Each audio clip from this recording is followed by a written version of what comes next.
Ya, pada kesempatan kali ini kita akan mempelajari bagaimana cara menghitung kapasitas dari eh, elemen baja tarik. Kemudian kita juga akan mengecek slenderness limit dari batang tarik tersebut.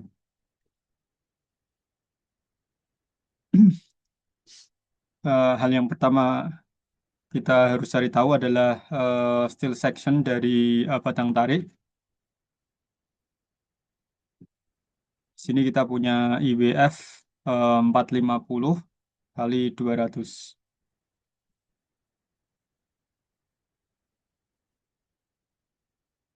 Untuk dapat tahu dimensi dari IWF 450, kita lihat di tabel profil baja.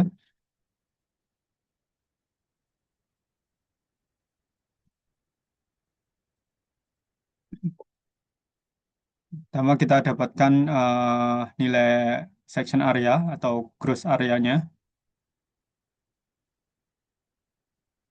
Dari sini kita dapatkan 96,8 cm persegi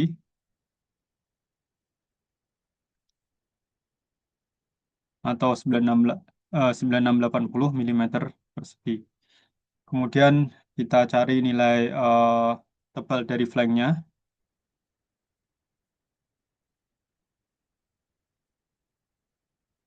Tebal dari flank, kalau lihat dari tabel ini adalah 14 mili.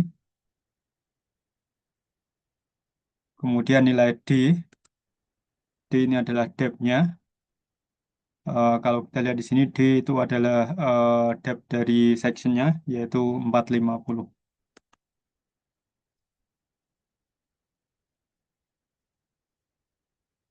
Setelah itu kita cari tahu nilai Rx dan Ry.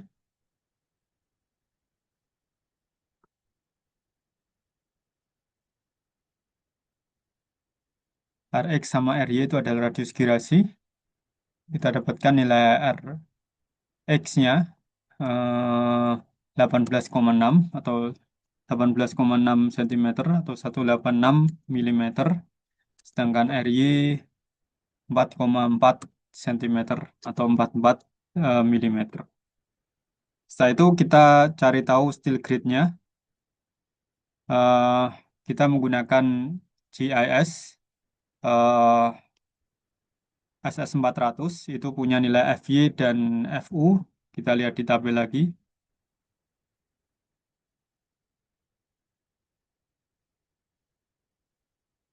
Nah, ini adalah untuk SS400 kita gunakan nilai FY-nya 245, 245 MPa dan FU-nya 400 MPa.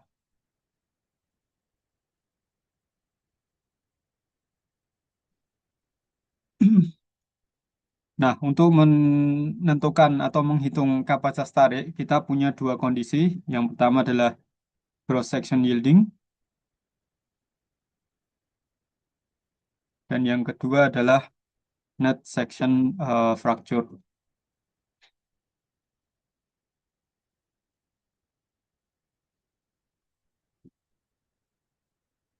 Untuk cross section yielding, nilai dari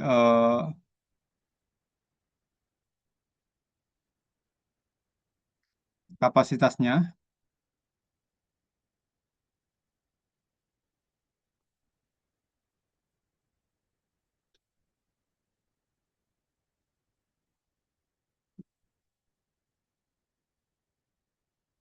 sama dengan 0,9 dikalikan FY dikali AG. Kita hitung 0,9 dikalikan FY. FY-nya adalah 245 dikalikan AG 9680.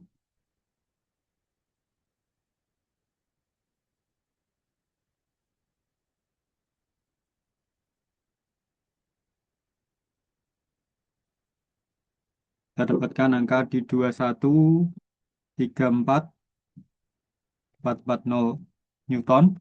Kalau kita jadikan kilonewton jadi 2134,440 4 kilonewton. Kemudian untuk net section fracture, pertama kita harus menghitung net area.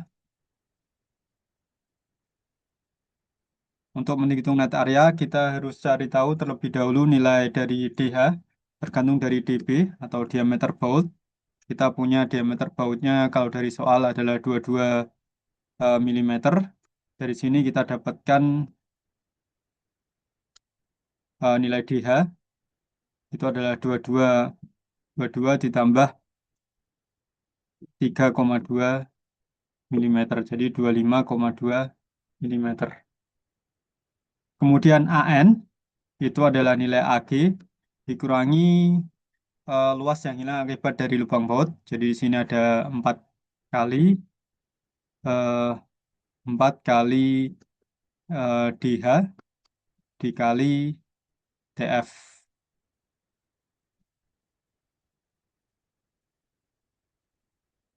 AG adalah 9680 dikali dikurangi 4 dikalikan DH dikalikan TF.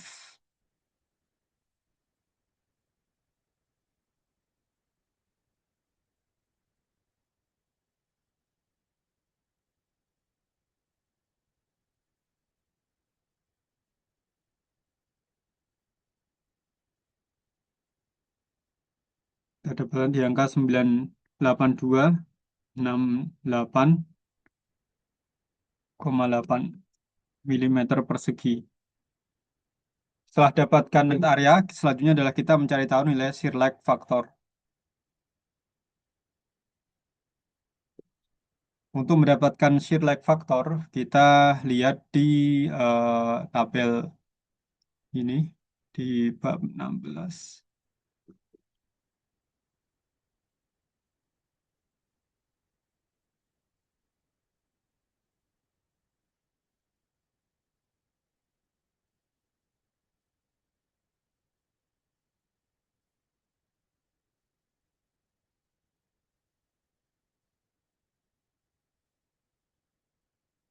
Nah, kita lihat di tabel ini. Pertama untuk kasus 2, untuk kasus 2 kita harus mencari tahu nilai L. L ini adalah panjang dari koneksinya atau panjang dari sambungannya. Di sini kita dapatkan panjang dari koneksinya atau sambungannya dari sini ke sini. Jadi kita lihat panjangnya adalah 240 mm. Kemudian nilai X bar. Nilai X bar pertama kita konversi terlebih dahulu dari IWF 450 kali 200 menjadi T. Jadi T-nya kalau kita punya IWF 450 adalah T 225. Jadi ini dikalikan 2. Sedangkan ini adalah lebar flank-nya itu sama. Jadi 225 kali 200. Kita lihat nilai T-nya. Lebar dari eh, ya lihat dari T 225 kali 200. Kita lihat di tabel.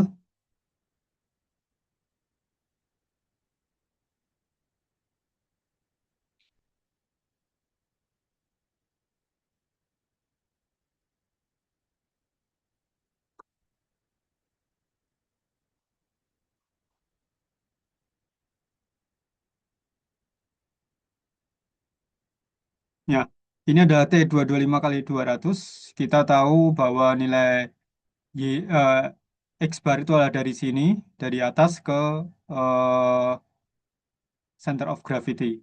Center of gravity ada di sini. Jadi untuk dapatkan nilai X bar, kalau kita lihat dari sini adalah nilai dari ini, panjang ini, dikurangi Y.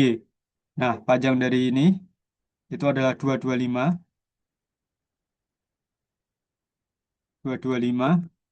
dikurangi Y-nya. Y-nya di sini adalah nilai ini, 173,5.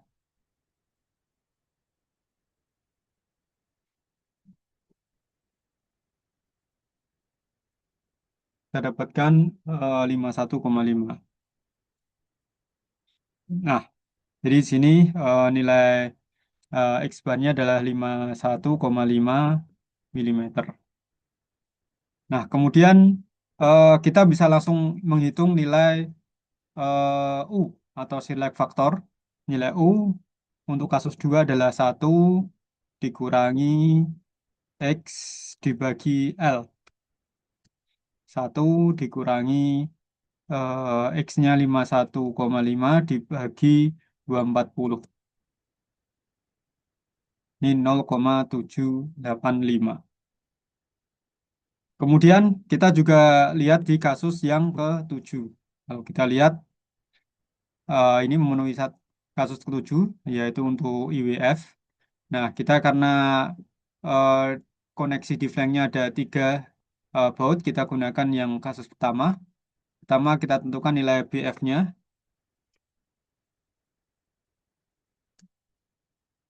BF itu adalah lebar dari flank. Lebar dari flank kita kembali lagi ke tabel baja.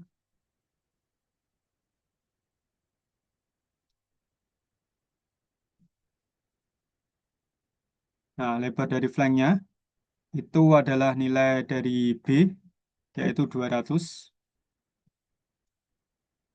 Kemudian nilai dari, setelah itu kita lihat lagi nilai D-nya, 2/3 D, itu adalah 2/3 dikalikan D. D-nya 450, sama dengan eh,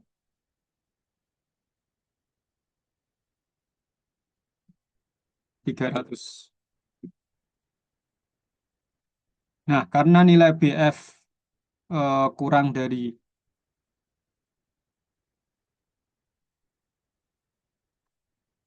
kurang dari 2/3 D, kalau kita lihat di tabel ini, karena nilainya kita mengenai nilai ini, maka nilai U adalah 0,85. U sama dengan 0,85. Jadi kita punya dua nilai shear like factor. Yang kasus 2 itu adalah 0,785, sedangkan yang kasus eh, 7 itu 0,85. Kita gunakan nilai U yang paling besar, yaitu 0,85. Nah, kemudian kita bisa langsung menghitung net section fracture-nya,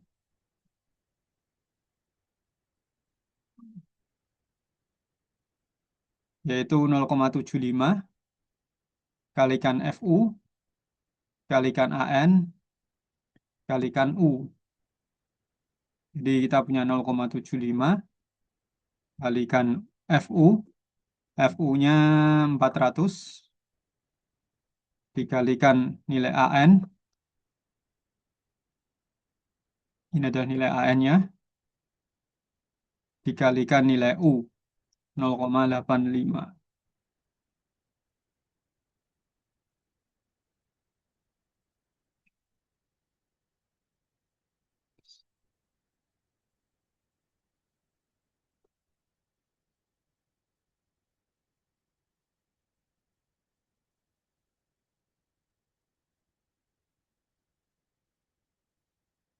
Kita ketemu 21,08,544 Newton. Kita jadikan kilonewton.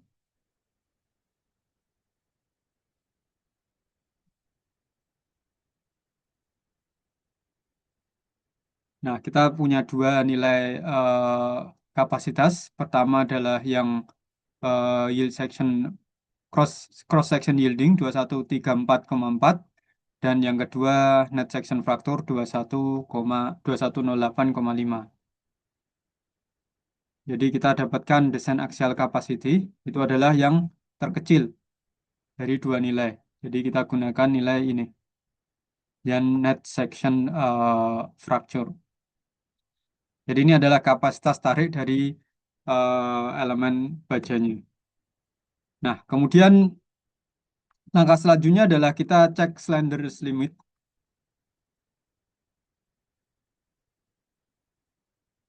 Untuk mengecek slenderness limit, kita pakai nilai R yang paling kecil, yaitu nilai R Y 44 mm. Dengan nilai L-nya, L adalah panjang dari batangnya. Kalau kita lihat di soal, panjangnya adalah 5 meter, itu sama dengan 5.000 milimeter. Dapatnya dari L per R,